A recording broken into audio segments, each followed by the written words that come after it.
AITA for not funding her new family after she abandoned ours? I am a 38-year-old divorced man with two incredible kids who are literally my entire world, and an ex-wife who seems determined to turn co-parenting into a hostage negotiation. Recently, I hit my breaking point with her nonsense. But let us rewind a bit so this all makes sense. When I was 27, I was just living my life. Decent job, hitting the gym, hanging out with my buddies, nothing special. Then one day, at a barbecue hosted by my friend Greg, I met my ex, Heather. She was across the yard, laughing, looking like she had stepped right out of a commercial. I made some lame joke about the overcooked burgers, and she laughed. She thought I was sweet. 8 months later, we were married. Yes, I know. Hindsight is 2020. In the beginning, it was not awful. Not amazing either, but not a disaster. Then she got pregnant with our son, Connor, and I was over the moon, truly the happiest I had ever been. I still remember the first time I held him. The little guy had my eyes and her nose, and I just stood there holding him, swaddled up like a little Chipotle burrito, trying not to cry. The early days were intense. I would work all day, come home, and still take the night shifts so she could sleep. One night, Connor just would not settle down. I paced the living room for nearly 3 hours, singing every song I could think of. He finally fell asleep on my chest, and I just stood there, frozen. I did not want to move, did not want to wake him, and honestly, I did not care that I had to be at work the next morning. I thought, yep, this is exactly where I am supposed to be. But after those first few weeks, something shifted. Heather became distant. She started criticizing everything I did. I would get home after working overtime to pay for baby expenses, and she would barely look up from her phone. You did not fold the laundry right. The baby was a nightmare all day, and you were just getting home now. Must be nice to escape. I would be standing there, exhausted after a 10-hour shift, wondering what happened to us. Still, I tried. Breakfast before work, nights with Connor, attempting date nights. Nothing worked. There was this one evening, about 3 months after Connor was born. I had planned a whole surprise for her. I asked my mom to watch the baby, booked a table at the restaurant where we had our first date, and bought a necklace she had been eyeing before she got pregnant. I was so sure this would fix things. I came home early with flowers and told her to get ready. Her reaction? She sighed as if I had asked her to climb Mount Everest. I do not feel like going out. Can we just order a pizza? I tried to hide my disappointment. I thought it would be good for us, just the two of us. Mom is already on her way to watch Connor. She rolled her eyes. Fine, give me 30 minutes. Those 30 minutes turned into an hour of her scrolling on her phone while half-heartedly getting ready. Dinner was painfully awkward. She spent most of it texting. There was almost no conversation. When I gave her the necklace, she said, "Thanks," with all the enthusiasm of someone being handed a grocery receipt. Then she asked if we could go home because she was tired. I remember the silent car ride back, the necklace box feeling like it was burning a hole in my pocket, wondering if this was just a phase or if my marriage was already over. Then, boom, she was pregnant again, right around Connor's first birthday. That is when the real chaos kicked off. She was constantly texting, but the second I walked into the room, she would flip her phone over. Classic shady behavior. When I would ask who she was talking to, she would get defensive. What? I'm not allowed to have friends now. You are so controlling. I was not born yesterday. Something was wrong. The pit in my stomach grew bigger every day. One night, I got up to check on Connor and saw the glow of her phone in our dark bedroom. It was 2 in the morning. Who texts at 2 in the morning besides someone you are into? I did not say anything, but I started paying closer attention. She took her phone to the bathroom, stepped outside for fresh air during dinner, all the usual red flags. After our daughter, Paige, was born, it got blatantly suspicious. One evening, her phone lit up while she was in the shower. A message from some guy named Matt from work.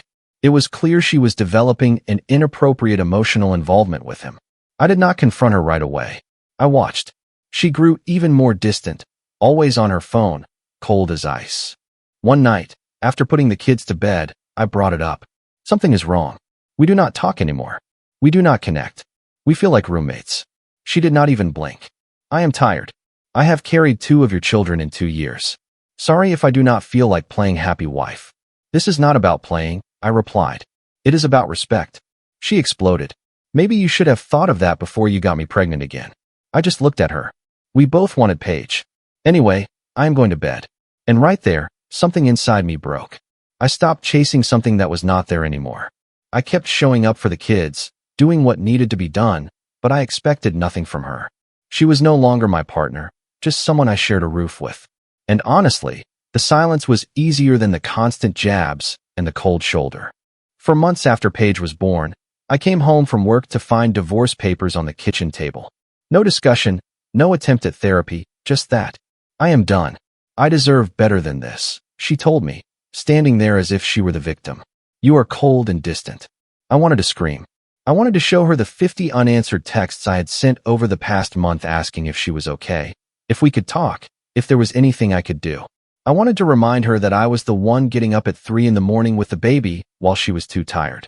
But I looked at my kids, Connor, barely 2, and baby Paige, and I knew a messy divorce would destroy them. I remember that day like it is seared into my brain. I am in the kitchen, divorce papers in hand, and it is quiet. Too quiet. Connor is on the floor, building something with his blocks. Paige is fast asleep in her swing. And I am just standing there, looking at the end of the life I thought I was building. But truthfully, I had already checked out. Emotionally, I had been gone for a while. I looked at her and asked, "Is there someone else?" Matt. She did not even flinch.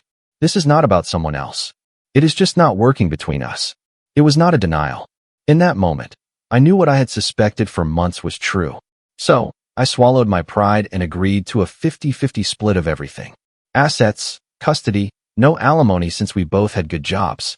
I remember signing those papers, feeling like I was tearing a piece of myself out and handing it over. The hardest part was moving out, setting up a small apartment nearby, and being alone that first night while my kids slept across town. I sat on the floor of my new place, just a mattress and a television on a plastic crate. I scrolled through pictures of the kids on my phone until the battery died. Then I just sat there in the dark, wondering how my life had unraveled so quickly. The beginning of being a single dad was brutal. I would be ecstatic to see the kids, then immediately overwhelmed at the thought of managing a toddler and a baby at the same time.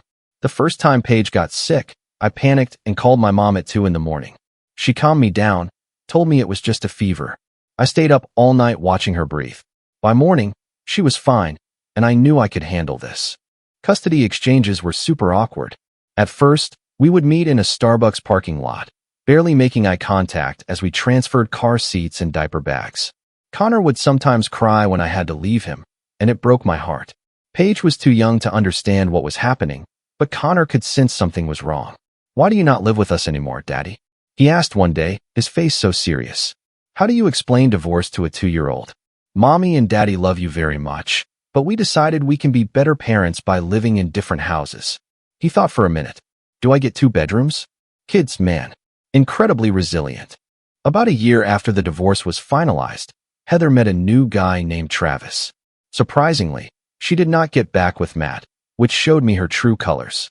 This guy, Travis, walks around like he is God's gift to fatherhood, despite being a part-time marketing consultant, which means he works 20 hours a week while Heather pays most of the bills.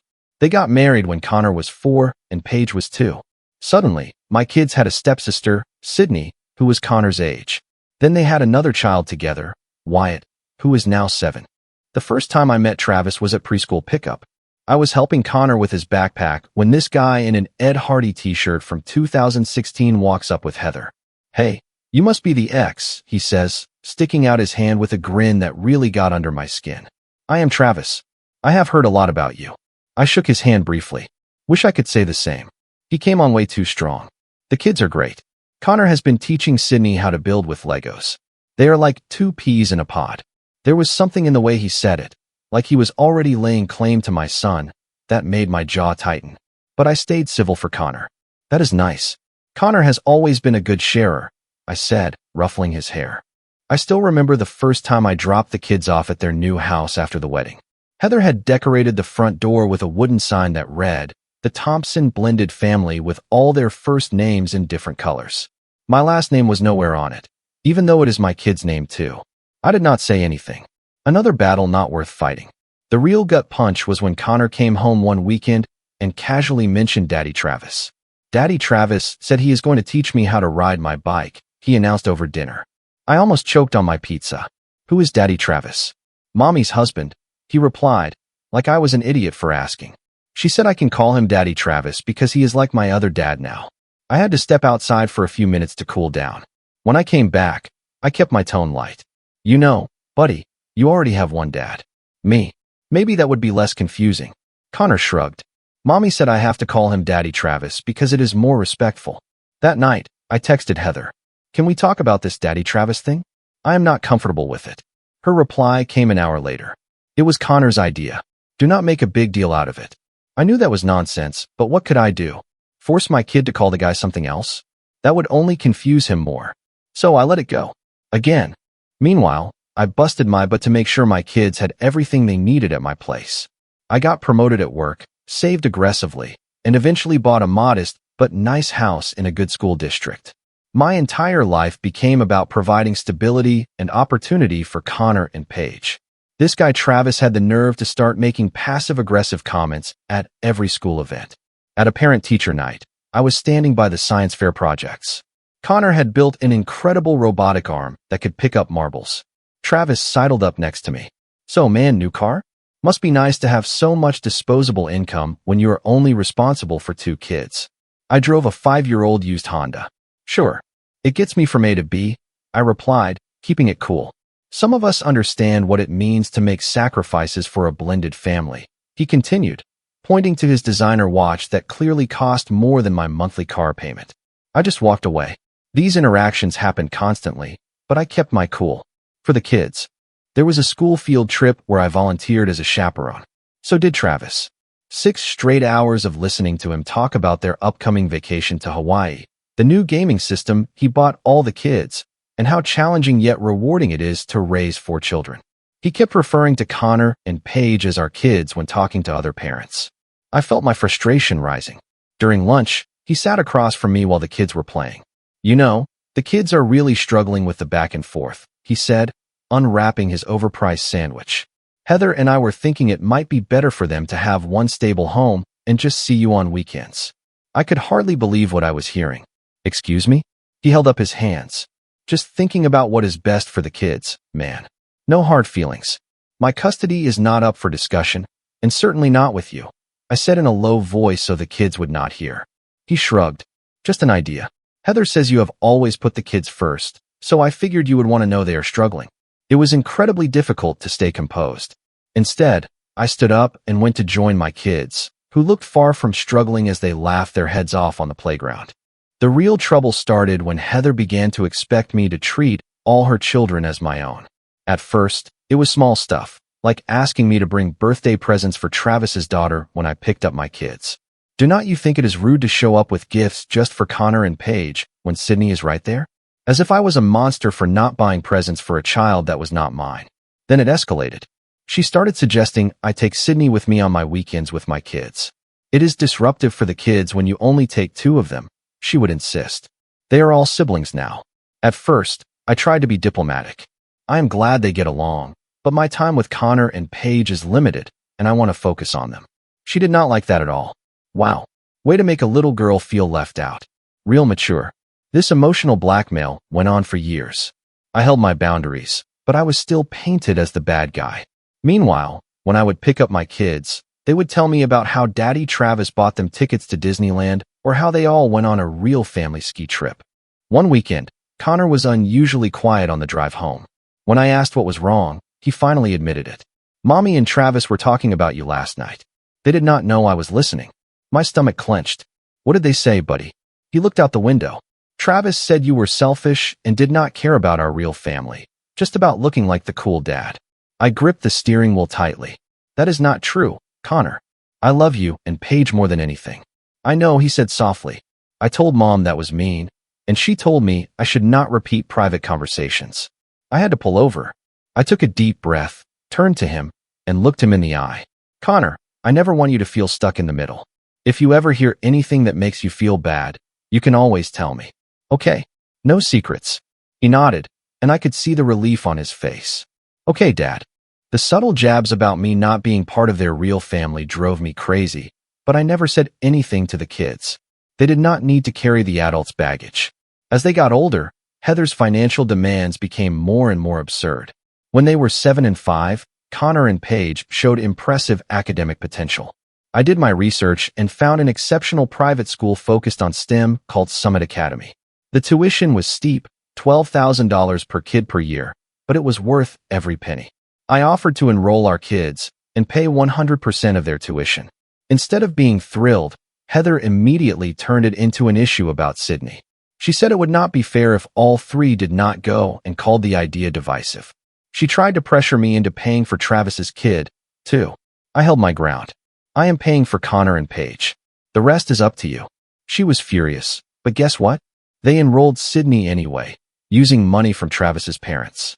These conversations were constant.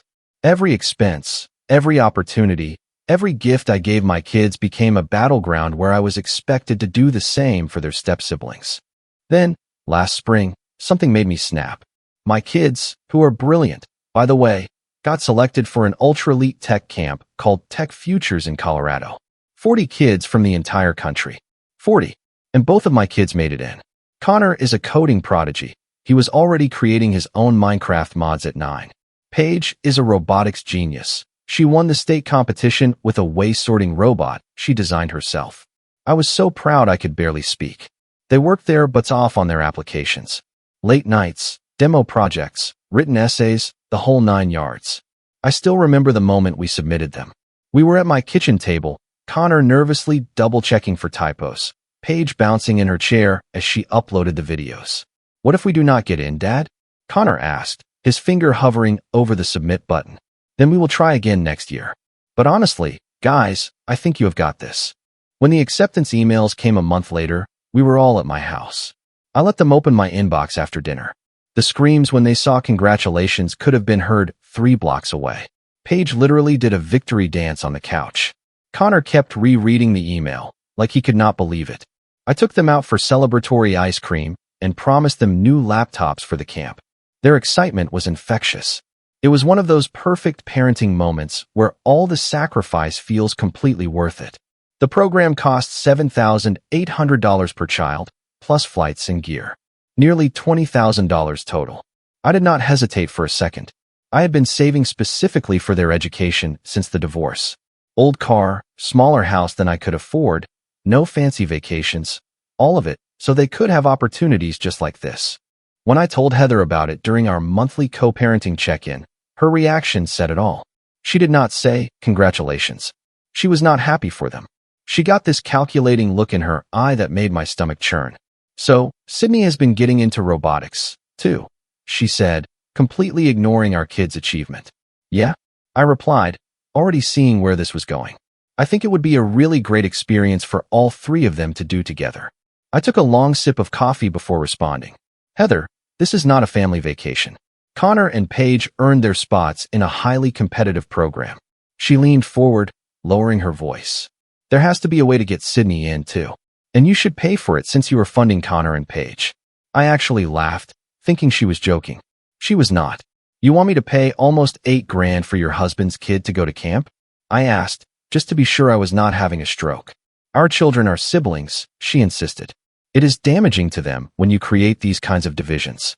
"No, what is damaging is teaching them that hard work does not matter and that they are entitled to things they have not earned," I shot back. Her face hardened. "Is this how you show you do not care about their relationship with their sister? They are going to resent you for this. They are going to resent you if you keep taking away special moments they earned," I replied, my voice firm. "This is not negotiable." She stood up, grabbing her purse. "We will see about that. Do not be surprised if the kids start saying they do not want to go without Sydney.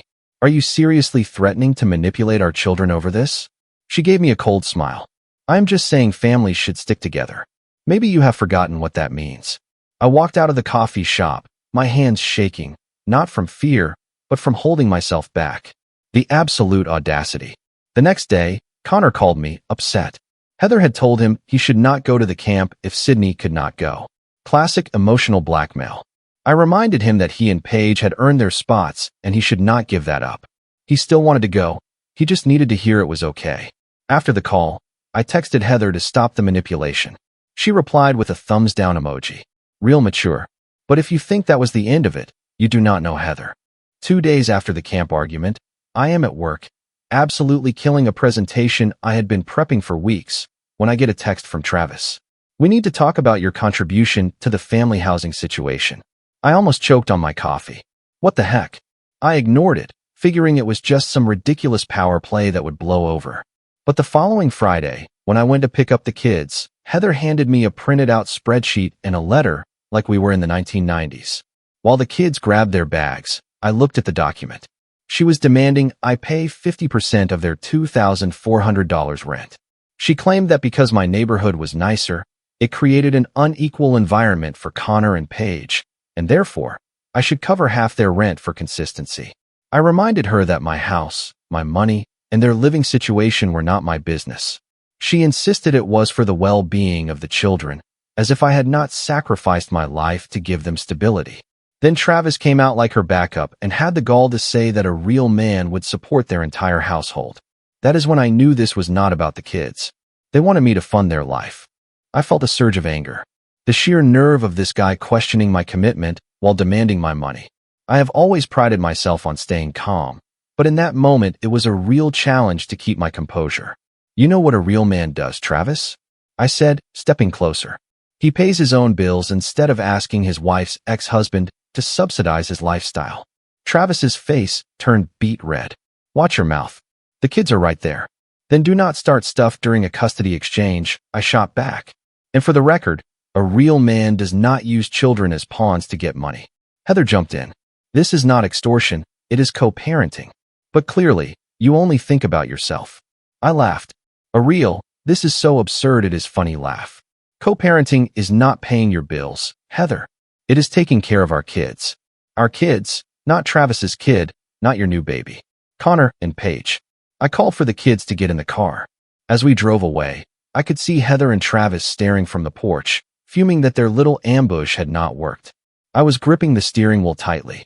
Dad, are you okay? Paige asked from the back seat. I forced a smile. Yes, sweetie. Just thinking about what movie we should watch tonight. After the kids were in bed, I sat on my deck with a beer, wondering if I was going crazy. I called my buddy Greg, who had been through a similar divorce situation. Dude, am I the one in the wrong here? Should I be helping them out financially? Greg did not hesitate. Absolutely not. You pay for your kids' expenses, their school, their health insurance. That is your responsibility. Their bills are their problem. But what if the kids are suffering because their house is not as nice? Do they have food, clothes, their own beds? Then they are fine. Kids do not care about square footage. They care about being loved and feeling safe. Do not let them gaslight you. He was right. But the manipulation was so constant, so exhausting, that sometimes I questioned my own sanity.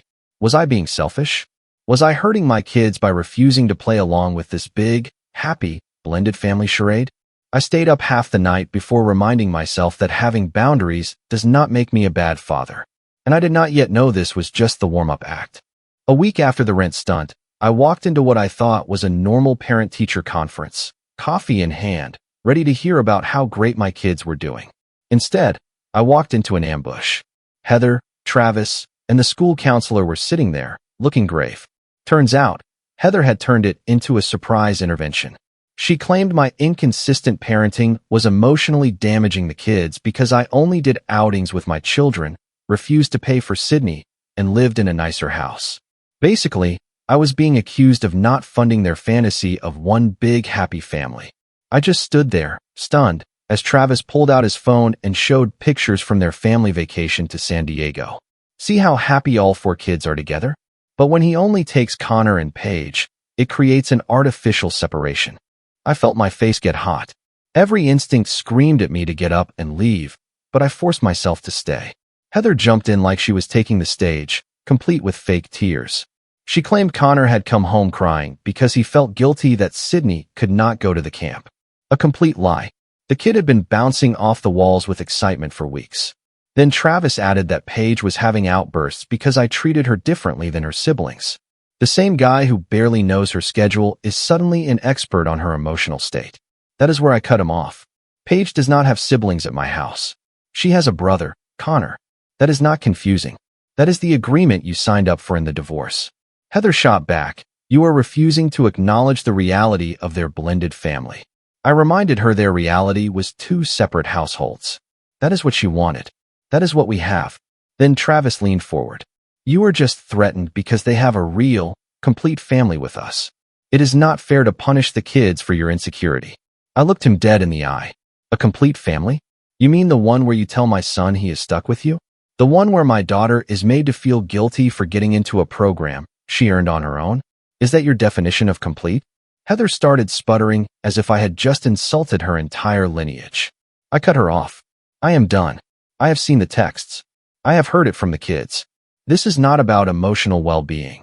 It is about controlling the narrative and my bank account. They kept circling back to the same script, playing the victims, painting me as the villain because I refused to bankroll their one big happy family fantasy. And when that did not work, Heather finally dropped the mask. If you cannot see how your behavior is harmful, then we are going to have to reevaluate custody. We are prepared to file for primary custody based on emotional neglect. The room went silent. It felt like being plunged into ice water. They were threatening to take my kids from me because I would not pay for their stepdaughter's summer camp, because I would not subsidize their rent. Let me be perfectly clear, I said, my voice dangerously calm despite the frustration building inside me. I have never, and will never, neglect my children. I have given them every opportunity. I have been present for every important moment of their lives. If you want to claim otherwise, you are going to need more proof than me refusing to pay for Travis's kids' summer camp. Heather smirked. We have extensive documentation of your refusal to support a healthy, blended family environment. The courts take that very seriously these days. Something in me snapped, not in a burst of anger, but with crystal clarity. For years, I had been playing defense, keeping the peace, biting my tongue. For what? So they could try to take my children from me. I stood up, calmly gathered my things, and looked Heather straight in the eye. We are done. Any future communication regarding custody will go through my lawyer. I walked out, my heart pounding. I got in my car, closed the door, and just sat there for a minute, my hands shaking. They were threatening to take my kids. My kids. I felt a strange mix of panic, frustration, and weirdly, relief. Relief because the gloves were finally off. No more gray areas, no more benefit of the doubt. From that parking lot, I made 2 calls. One to the best family law attorney in the city, the other to my friend Greg, who works in digital forensics. For the next month, I went into total stealth mode. On the surface, nothing changed. Same custody schedule, polite at exchanges. No reaction to Heather's baiting texts. I smiled and nodded like everything was fine. But behind the scenes, I was building a fortress. Greg recovered every deleted text between me and Heather from the last 3 years. Every manipulative message, every demand, every threat. I gathered every financial statement showing what I had paid for the kids since the divorce. School tuition, medical bills, extracurricular activities, everything. I recorded every conversation at custody exchanges, which is legal in my state with one-party consent. I saved the letter demanding I pay their rent and every other written request. My lawyer had teachers and coaches write affidavits attesting to my involvement in the kids' lives. One particular afternoon stands out. I was at Connor's coding competition, sitting in the audience, when I spotted Travis and Heather across the room. They did not see me. I watched Travis check his watch repeatedly, looking bored, while Connor presented his project on stage. The second Connor finished, Travis got up and headed for the exit while Heather offered a half-hearted clap. I recorded the whole thing on my phone. I even installed a dash cam in my car that recorded conversations during exchanges, capturing moments like Travis telling the kids, "Your dad just does not understand how families work," or Heather saying, "Maybe if we ask Santa, he can convince your dad to stop being so selfish about the camp." My lawyer looked at the mountain of evidence I handed her and started organizing it like she had been waiting for this moment. No questions, no hesitation. Straight to business. Every receipt, every crossed boundary, she lined them all up like chess pieces. I did not need a pep talk. I could see it in how she worked. The case was solid, and they were about to find out how badly they had miscalculated. I stayed up late after the kids were asleep, organizing evidence, writing down every detail I could remember. Some nights, I would look up and realize it was 3 in the morning, and I had to be up in 3 hours. I was exhausted, but I was running on a primal need to protect my relationship with my kids. There were moments of doubt, waking up in a cold sweat, wondering if I was being petty or if this would all just hurt the kids in the end. But then I would remember one thing. I did not start this fight. They did. They threatened to take my children. There is no coming back from that. Meanwhile, Heather got bolder, thinking her threats were working. She sent me a formal email, which was immediately filed as evidence, demanding I pay $8,500 for Sydney to attend a comparable summer program for the sake of equity. I did not even respond. Then she started copying her sister and her mom on emails about the kids, creating an echo chamber of people who would reply, all telling me what a bad father I was for not supporting the whole family. My favorite was from her mom. A real father would want all the children to have the same opportunities. Shame on you. I forwarded it all to my lawyer without comment. The real turning point came when Connor texted me late one night. Dad, can I come to your house tomorrow instead of Friday? Mom and Travis are fighting about money again. Travis said you should just step up and help them since they are stuck with your kids half the time. Reading those words felt like a baseball bat to the chest. Stuck with my kids. As if they were a burden. I screenshotted that text, even though using my son's words as evidence broke my heart. The next day, I picked Connor up early. In the car, he told me Travis had been saying I had a nicer house because I did not support a real family and that I had made Sydney cry by refusing to pay for her camp. Does that stuff bother you? I asked him. He nodded. It makes us feel like we are a problem, but I know we are not. That was it. The last straw. I filed for 70-30 custody with strict communication boundaries and all exchanges to be done through a court-monitored app. When they were served, my phone blew up. Calls, texts, even her mom chimed in. I answered nothing. 2 days later, Heather cornered me. This is about the camp, is not it? I told her straight up, no. This is about you and Travis using our children as weapons because I refuse to fund your lifestyle. She sputtered some lame denial. I cut her off. Save it for the judge. From now on, you talk to my lawyer or you use the app. A week later, Travis tried to confront me in the school parking lot, spouting his usual nonsense about lawyers and calling me selfish. I did not even give him a look. I just pointed to the dashcam recording the whole thing. It shut him up instantly. He walked away without another word. The weeks leading up to the hearing were tense. Heather started love-bombing the kids. Gifts out of nowhere. Amusement park trips on school nights. Staying up way past their bedtime. Classic parental alienation tactics. I documented it all. I said nothing to the kids. On my end, I kept their routine stable. Homework first, then fun. Regular bedtimes. Home-cooked meals. The boring, consistent parenting that kids actually need. My lawyer prepped me. They are going to paint you as controlling and jealous of their happy family. Do not take the bait. Let the evidence speak. 6 weeks later, in court, I was ready. And the evidence spoke. The texts. The financial demands. The recordings. Even the kids' own words about the pressure they were under. Heather's lawyer looked shell-shocked. The judge was not impressed at all, especially after reading the text where Travis called my kids a burden. Their attempt to paint me as uncooperative backfired spectacularly. The judge was clear. I had zero obligation to provide for children who were not mine. Their threats constituted a clear case of manipulation. Final result, 70-30 custody in my favor. Strict communication rules. Official confirmation that I owed their so-called blended family nothing. Bonus, they had to pay my entire legal fees. Every last cent of the $14,380. Walking out of that courthouse, I did not feel like I had won. I felt like I had finally stopped letting them write the rules. Once the dust settled, I bought a house closer to the STEM Academy. Modest, functional, and all hours. I set up a tech room for the kids, their own space. The first day, we built gaming computers and stayed up way too late playing Minecraft. That night, pizza on the floor, sleeping bags, no furniture yet. I felt more peace than I had in years. From then on, all communication went through the parenting app. No more surprise texts, no more fake emergencies, no more emotional blackmail. Heather hated it. I did not care. It was all on the record. Now, the kids are thriving. More relaxed, more open, no more walking on eggshells. Paige even asked me once if it was okay to just be happy with me. I told her yes, always. While they were unpacking, I had a courier deliver the $14,380 legal bill to Heather and Travis's house with a note. My commitment is to my kids, not your lifestyle. Petty? Maybe. Necessary? Absolutely. Connor and Paige killed it at the tech camp. They even got invited back as junior mentors. I sent the acceptance letter through the app with no comment. Just results. 6 months later, things are quiet. Connor got into an elite coding program at 13. Paige's robotics team is going to nationals. And me? I am finally finding out who I am outside of the chaos. I started seeing someone. She is a teacher, smart, grounded, zero drama. Our first date was surreal. No custody talk, no emotional landmines, just actual conversation.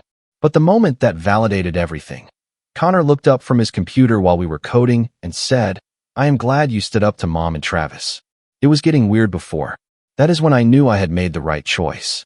Not just for me, for them. I am not just surviving anymore. I am living, and I will never let anyone take advantage of me again. Comment.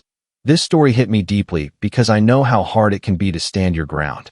I want you to remember that protecting your peace is never selfish. Setting firm boundaries shows real strength and self-respect.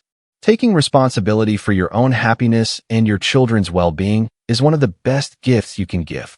True healing often starts the moment you stop accepting constant disrespect. Kindness matters, but it should never come at the cost of your dignity. Choosing calm over endless drama can truly transform your life. I hope this encourages you to reflect on the relationships in your own world. You deserve stability, respect, and genuine joy every single day. If you like the stories, don't forget to leave a comment and support the channel by subscribing. See you in the upcoming stories.